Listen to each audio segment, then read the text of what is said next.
6 major culture shocks I experienced in America. Before we do get into this video, like 80% of you guys are not subscribed to the channel. You're one of the 80%. I appreciate if you guys hit that subscribe button down below. But yeah, let's jump into this and see what we got. Hello, I'm Lawrence and I'm on a quest to uncover all of the memos that Britain and America lost in the pond, and one of those memos pertains to culture shocks. Specifically, culture shocks that I, as a British man, experienced after moving to the Midwest of the United States. And I know what you're thinking, ooh, Lawrence, he's just going to talk about how terrible the snow is again, or how the temperatures are unfit for humans. Yo, I swear the snow in America right now is like crazy. A lot of you guys are sending me snow pictures on Instagram and stuff, and yeah, that it's mad. No, I've done all that. The winter is over. It's time to get mad about something else. Okay. In other words, this is a fresh look at the things that I found weird after moving to Indiana and then later Chicago. Right. I moved to the Midwest 14 years ago from Britain. Here are culture shocks I experienced in the Midwest. Oh, he's been there for a while now. 14 years?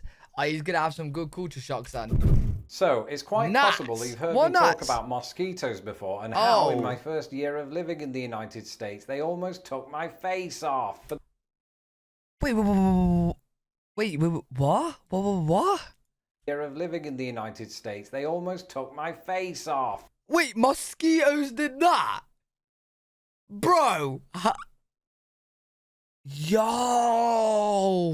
But the Midwest is known for other flying things that get in your face, and one of those things is gnats. And there's a very timely reason that I should talk about gnats, because about 2.7859 million of them ended up on my front porch yesterday. And for those of you asking, yes, I did initially think they were mosquitoes. You counted them, yeah? I didn't go out to greet them. But this is something that can just happen in the Midwest, right? Crazy. Swarms of insects with wings just turn up out of nowhere, and you can barely move or see. Now, thankfully, unlike mosquitoes, I am told that gnats don't bite or even sting, which is weird because gnats backward is stang, right? Which sounds like sting. There's a gnat right. Yeah, that makes no sense, bro. How are you gonna be calling gnats, but you're not stang people? You know what I mean? There on my light. Got in. One of them got in. One of them, a Lone Ranger, is in my studio right now. Might even feature in the video. I don't know. That would be really meta. Interesting. I got a feeling I'm gonna put money down that it's gonna land right here, whatever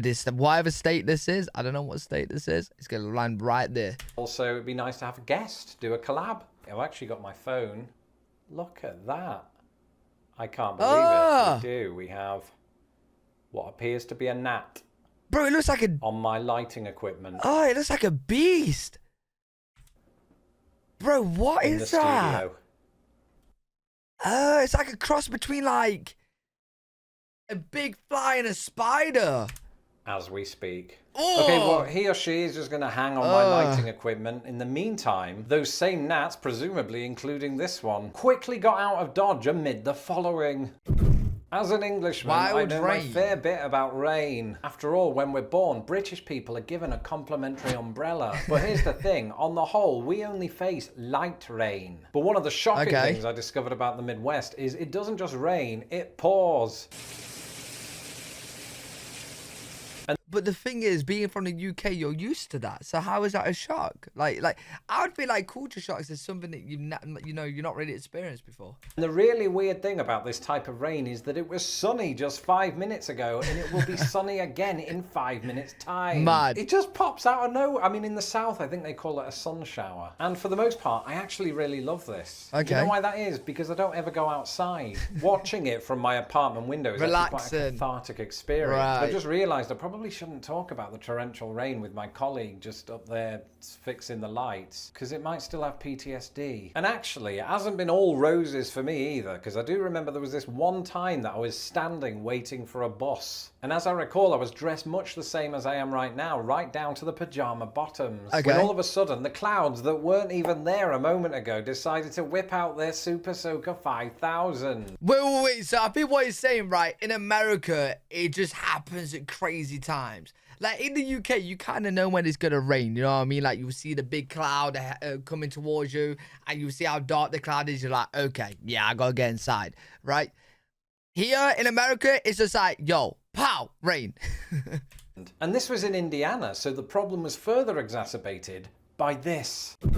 Brits like Where's me the bus? like to moan about the rain. But the truth is, if we're standing at the bus stop and light rainfall happens to fall upon us, and we're carrying our complimentary umbrella, we honestly don't know how good we've got it. But in the US, your umbrella is practically useless. And on top of that, so are the buses, sometimes. You see, in America, people love their cars. But back home, I never acquired one because so long as you lived in a relatively large town, the bus systems, no matter how much British people might moan, are relatively comprehensive. When I say comprehensive, I mean that you can usually get a bus to the other side of town every 10 to 20 minutes. Yeah, that is true. Our bus system, I don't like public transport, but our bus system is really good. Like, you can get from point A to B, wherever your B will be.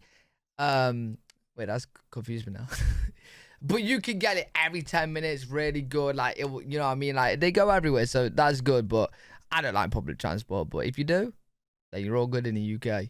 Here in the United States, I'm particularly thinking Indianapolis. I often had to wait between half an hour and an hour. In fairness, I think they have somewhat fixed that problem in the last few years. But you would expect that, wouldn't you, of a relatively large city? In Anderson, Indiana, where I... Half an hour to an hour bus. Oh, hell no, am I waiting that long? First lived, I don't think I saw a bus in about 4 years, even though I was told there was a bus system there. And so if you're moving to the Midwest from Europe, just know that you'll probably have to get a car or several. Oh, wow, that was actually his first car crash. Yo. Wait, this was like a fake picture. Because she's still in it. Is that actually his first car crash? But yeah, listen, if you're from the UK, go to America, man, and you like your buses, then yeah, you're going to be in for a shot. But, you know, for me, I'd rather get a car anyway, so I'm all good. In Britain, and just, you know, all across Europe, there's a certain look to how people dress. It's that kind of European look. Fitted. I don't know how to describe it because I'm not a fashion expert. But I think the clothes... I think I'm... You know what? At this point, I think I'm just American because look how baggy this is. You know what I mean? All my clothes are baggy. I got baggy joggers on right now, baggy hoodie. But he's not wrong. A couple years ago, my clothes were fitted, right? Like 3-4 years ago. But yeah, baggy's better, man. You got more room. You can breathe a little bit. It's nicer. Clothes, generally speaking, are more sleek. We can afford to dress more sleekly. Is that a word? It better be a word. Because we obviously don't have temperatures that are more akin to Greenland. Right. So in the winter, we can get away with, you know, a trench coat. Do people still wear those? I do. Just not in the winter. Because I live in Chicago. Here in the Midwest, specifically in winter, everybody dresses in the baggiest clothes you've ever seen. So baggy jeans, baggy shirts, baggy hoodies, flannels, baggy bags. And at first I thought this was weird, right? But after a week of living in the United States, I became a baggy clothes convert. And that's because back then everything was a novelty. So I wanted to be outside experiencing it all. But to do that, you had to dress up in about 3 layers of flannel. And for my British audience, I'm not talking about washcloths. These days, I have reverted more back to my European ways, he says, sitting in his pajama bottoms. But that's because I no longer go outside or interact with anyone. Okay. I can't speak for the rest of... The bee's cheese. What? What? The United States, but if there's something I know about Midwestern cuisine, it's that they put cheese in absolutely everything. So you got cheese curds, mac and cheese, Chicago-style pizza, cheeseburgers. Not actually in bees then. There's nothing to do with bees. It's just like that you guys have a lot of cheese. Cheese, just on its own. Chili, topped with cheese. And a food item that looks like something that Indiana Jones would run away from, a cheese ball. And if that wasn't enough, one of the Midwestern states to the north of me. Yeah, I ain't gonna lie, bro. That actually looks like a boulder that would chase Indiana Jones. That looks like a rock. How is that cheese? What cheese is that? From a cheese ball. And if that wasn't enough, one of the Midwestern states to the north of me, Wisconsin, has sort of made cheese its entire personality. Wisconsin produces more cheese than any other state in the union. Oh, really? It's got its own style of cheddar, ironically named after both the village and the cheese from England, and is even home to the unincorporated community of Cheeseville. Cheese. Have you been watching? Yo, I like cheese, bro, but this is too much cheese.